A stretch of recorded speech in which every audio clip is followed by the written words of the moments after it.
नमस्कार, hello students and friends.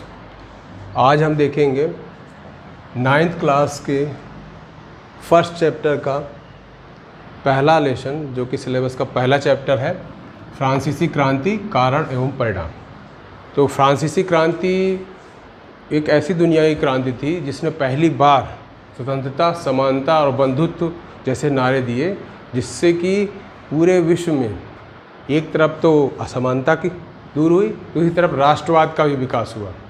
राष्ट्रवाद का विकास हम अगले चैप्टर में पढ़ेंगे, जब 10th का फर्स्ट चैप्टर आएगा, उसमें होगा राष्ट्रवाद का उदय, यूरोप में राष्ट्रवाद का उदय, और उसके बाद भारत में राष्ट्रवाद का उदय। तो ये 9th और 10th दोनों में बहुत ही इंपॉर्टेंट चैप्टर है, वर्ल्ड हिस्ट्री से जुड़े हुए हैं, और वर्ल्ड हिस्ट्री को इंडिया की हिस्ट्री से जोड़ के देखना चाहिए, क्योंकि एक टाइम में वर्ल्ड की जो हिस्ट्री होती वो इंडिया की जो हिस्ट्री होती वो दोनों एक पैरेलल में चलती रहती हैं। ऐसा नहीं है कि इंडिया की हिस्ट्री जब शुरू हो रही तो वर्ल्ड की हिस्ट्री कहीं रुकी हुई है। दोनों जगह घटनाएं होती हैं और दोनों घटनाएं एक दूसरे को प्रभावित भी करती हैं। तो स्टूडेंट्स, आज हम इसके बारे में, फ्रांसीसी क्रांति के बारे में जानेंगे और इसके बारे में देखेंगे। आपको अभी समझना है, इस चीज़ का मैं एक PDF फॉर्म में इसका एक स्क्रीनशॉट आपको मैं दे दूँगा। आप चाहे तो अपने मोबाइल से भी स्क्रीनशॉट इसका ले सकते हैं। तो स्टार्ट करते हैं आज का टॉपिक, फ्रांसीसी क्रांति, उसके कारण और परिणाम। फ्रांसीसी क्रांति का आपको जैसे पता है कि ये क्रांति हुई है, जनरली सब शुरू से ही टॉपिक में पढ़ाया जाता है। ये क्रांति 1789 को हुई थी और 1815 नेपोलियन के पतन तक लगभग फ्रांस का समय जो है मध्यकाल से, यानी सामंतवाद को हटाने से लेकर आधुनिक और नए फ्रांस के निर्माण में, जैसे नेपोलियन ने उसको एक आधुनिक फ्रांस बनाया, वहाँ तक की हिस्ट्री है। तो देखते हैं फ्रांसीसी क्रांति के प्रमुख कारणों के बारे में हम जानेंगे जब, तो उसके पहला कारण जो हम देखते हैं वो राजनीतिक कारणों में सबसे प्रमुख कारण क्या था कि वहाँ का जो राजा था वो बहुत निरंकुश था। राजा का नाम क्या था?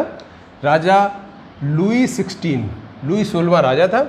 और पहला कारण जो था वो निरंकुश राजतंत्र, यानी कि ऐसा राजतंत्र जिस पर किसी वैधानिक संस्था का नियंत्रण नहीं होता, वो निरंकुश होता है, जिस पर कोई अंकुश नहीं। तो वहाँ पर जो अभी हम आगे पढ़ेंगे तो पता चलेगा, वहाँ पर राजा पर नियंत्रण करने के लिए कोई संस्था नहीं थी। इवन जो न्यायपालिका थी, जिसे पार्लेमा बोलते थे, वो भी राजा के द्वारा ही नियुक्त होती थी, इसलिए वो राजा के पक्ष में होगी। चर्च वर्ग या पादरी वर्ग जो कि सामाजिक वर्ग था, वो भी राजा के प्रभाव में था। तो इस तरह से हम देख रहे हैं कि कोई भी संस्था राजा पे कंट्रोल नहीं कर पा रही थी। इस तरह पहला कारण था कि निरंकुश राजतंत्र था। न केवल निरंकुश राजतंत्र था, बल्कि शासक जो था अयोग्य शासक था। शासक अयोग्य था। अगर ये योग्य होता, निरंकुशता तो शायद फिर भी चल जाता, लेकिन शासक अयोग्य था, इसलिए अयोग्य शासक एक बहुत बड़ा कारण होता है किसी भी साम्राज्य के पतन का। फिर जब शासक अयोग्य है तो निश्चित रूप से वहाँ पर भ्रष्टाचार हर लेवल पे था। चर्च में भ्रष्टाचार, सामाजिक भ्रष्टाचार, राजनीतिक रूप से भ्रष्टाचार, सब तरफ से भ्रष्टाचार ही था। और जैसे कि अभी बात करी, वहाँ पर उस पर नियंत्रण करने के लिए जो प्रतिनिधि सभा होती थी वो भी असक्षम थी, क्योंकि वहाँ पर इस प्रतिनिधि सभा में दो वर्ग थे, पादरी वर्ग प्लस कुलीन वर्ग, पादरी और कुलीन वर्ग, और सामान्य वर्ग यानी जनसाधारण वर्ग, सामान्य। अब आप देखिए, इन सबको एक एक वोट देना था, तो पादरी वर्ग और कुलीन वर्ग 2 वोट हो गए और सामान्य 1 वोट। तो हमेशा भी सामान्य वर्ग का जो है वोट, इन 2 वोटों की वजह से 3 वोट होते थे इसमें से, इसको क्लियर करना है, 3 और ये 2 हो गए। एक तो हमेशा किसके पक्ष में जाएगा? इस वर्ग के पक्ष में जाएगा, निर्णय कोई सा भी, और वो सब राजा से मिले हुए थे। तो असक्षम प्रतिनिधि सभा थी, यानी कि सामान्य जनता का प्रतिनिधित्व करने में सक्षम नहीं थी। अब देखते हैं सामाजिक कारण। सामाजिक कारणों में प्रमुख रूप से ये राजनीतिक कारण थे, अब ये सामाजिक कारण। सामाजिक कारण जो हमारे समाज, सोसाइटी, जैसे हमारे धार्मिक आस्थाएँ, सामाजिक आस्थाएँ, उनसे संबंधित होते हैं। सब सामाजिक कारण में सबसे बड़ा कारण होता है धार्मिक, जिसमें कि चर्च में प्राप्त भ्रष्टाचार। जैसा कि मैंने अभी बताया कि पादरी वर्ग जो था वो क्या था? शासक की तरफ था, और इस तरह से शासक और पादरी वर्ग मिल के एक दूसरे से मिले हुए थे, तो चर्च में भ्रष्टाचार प्राप्त हो गया था। दूसरी बात क्या है, चर्च में जो वो पादरी की नियुक्ति होती वंशानुगत आधार पे होती थी, यानी कि वंशानुगत, वंश के बाद उसके बेटे, उसका बेटा, इस तरह बनते चले जाते। तो इस तरह से क्या होता है, निरंकुशता का एक सबसे बड़ा कारण वंशानुगतता होती है। और सामाजिक असमानता भी उसमें थी। सामाजिक असमानता किस तरह की थी, जैसे कि मैंने बताया कि वहाँ पर पादरी वर्ग यानी कि धार्मिक, कुलीन वर्ग यानी कि राजनीतिक वर्ग, और सामंतवादी वर्ग, वो ये सब बहुत अच्छी सुविधाओं से युक्त थे।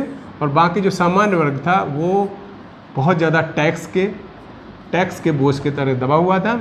और ये दोनों लोग, पादरी और पादरी वर्ग भी टैक्स लेता था, जैसे कि अभी आगे बताएंगे तो उसमें पता चलेगा। पादरी वर्ग भी टैक्स लेता था सामान्य जनता से अपने खर्चे के लिए, और राजा और कुलीन वर्ग, सामंत तो लेते ही थे। तो इस तरह से टैक्स के बोझ के तरह सामान्य वर्ग दबा हुआ था। और इस तरह सामाजिक कारण जो थी असमानताएँ, सामान्य वर्ग का कोई व्यक्ति चाहे भी कि मैं कुलीन और पादरी वर्ग में शामिल हो जाऊँ तो ऐसा होना संभव नहीं था। अगर संभव होता तो वो फ्लेक्सिबिलिटी होती और वो व्यवस्था के खिलाफ इतना संघर्ष न होता, लेकिन ऐसा नहीं था। इसलिए सामान्य वर्ग यानी जो बहुमत में था, इसने क्या किया है, क्रांति की योजना बनाई और क्रांति के तरफ झुकाव दिखाया। इसके बाद और कारण थे आर्थिक कारण। आर्थिक कारण क्या था, आर्थिक कारण में सबसे पहले चीज़, जैसे कि मैंने अभी बताया, करों का बोझ बहुत बढ़ गया था। टैक्स बहुत थे, क्योंकि टैक्स लगाने वाले लोग बहुत थे। जैसे कभी बताया मैंने, टैक्स कौन कौन लगा रहे थे, राज्य तो कर लगाता ही था, लेकिन उसके अलावा भूमि कर, जिसे टैले कहा जाता था, टैले जो भूमि कर था। ये क्वेश्चन अक्सर आते हैं कि टैले क्या था। इसी तरह एक गेबल नामक कर था, जिसे जो नमक कर था, और एक टाइथ नामक कर था। ये बहुत इंपॉर्टेंट है, ये बहुत बार आता है। टाइथ क्या था, ये धार्मिक कर था, जिसे कौन लगाता था, जिसे चर्च नामक संस्था लगाएगी। ये चर्च है, चर्च लगाएगा धार्मिक कर को। अब देखते, ये थे आर्थिक कारण। और लास्ट जो कि महत्वपूर्ण कारण था, वो बौद्धिक चेतना का विकास हुआ था। रूस में मॉन्टेस्क्यू और फ्रांस में रूसो, ये जो सोशल कॉन्ट्रैक्ट इन्होंने बुक लिखी है, बुक का नाम है सोशल कॉन्ट्रैक्ट। रूसो और मॉन्टेस्क्यू ने मिल के फ्रांस के समाज में एक चेतना जागृत करी कि हमें राजतंत्र पे ज़्यादा भरोसा नहीं करना है, हमें प्रजातंत्र की तरफ आना है। और प्रजातंत्र का मीन्स होता है प्रजा का, प्रजा के द्वारा, प्रजा पर शासन। तो इस तरह से रूसो की सोशल कॉन्ट्रैक्ट बुक में उन्होंने सामाजिक समझौता सिद्धांत दिया और फ्रांस की क्रांति में बड़ा योगदान दिया। नेपोलियन ने भी कहा है कि रूसो ने सबसे बड़ा योगदान दिया है फ्रांस की क्रांति में। अब देखते हैं, ये कारण हो गए। कारण के बाद हमें देखना है कि फ्रांस की क्रांति के प्रमुख परिणाम क्या थे, ऐसा क्या परिणाम हुए, ऐसा क्या उसका प्रभाव हुआ जिससे फ्रांस की क्रांति दुनिया में इतनी फेमस हुई। देखिए, सबसे बड़ा अच्छा परिणाम हुआ कि इससे राष्ट्रीयता का उदय हुआ। राष्ट्रीयता का मतलब है राष्ट्र की एक चेतना, राष्ट्र की एक चेतना, राष्ट्र का के बारे में सोचना, एक देश के रूप में सारे नागरिकों का इकट्ठा होना, ऐसी भावना जिसमें हमें अपने देश की चिंता हमारे अपने स्वार्थ से ज़्यादा होती है, वो राष्ट्रीयता होती है। इस तरह की भावना का उदय हुआ जिसमें राजतंत्र के लिए खतरा उत्पन्न हुआ। और राजतंत्र ऐसी जगह पे जहाँ पर राष्ट्रीयता का उदय होता है, वहाँ किसी एक राजा का तंत्र व्यवस्था बहुत स्थायी नहीं रह सकती। राष्ट्रवाद क्या है, इसके बारे में हम अगले चैप्टर में देखेंगे, लेकिन अभी फिलहाल पहला परिणाम हुआ राष्ट्रीयता का उदय हो गया, यानी राष्ट्रवाद का उदय हुआ। सामंती व्यवस्था का अंत हो गया। सामंत कौन थे, सामंत कौन थे, सामंती के बारे में मैंने कई बार बताया है। सामंत तो थे छोटे राजा, जो राजा के नीचे जो छोटे राजा होते थे। कोई एक केंद्रीकृत संस्था होती है राजा, अब अगर वो कई अपने प्रशासन के लिए छोटे छोटे अपने प्रतिनिधि नियुक्त कर देता था, जो ये प्रतिनिधि होते थे ये क्या कहलाते थे, सामंत। यानी कह सकते हैं कि ये छोटे राजा होते थे, जूनियर किंग। ये इनके रिश्तेदार भी हो सकते थे या इनके विश्वास पात्र व्यक्ति भी हो सकते थे, यानी राजा से छोटे होते थे लेकिन सामान्य जनता से ऊपर होते थे।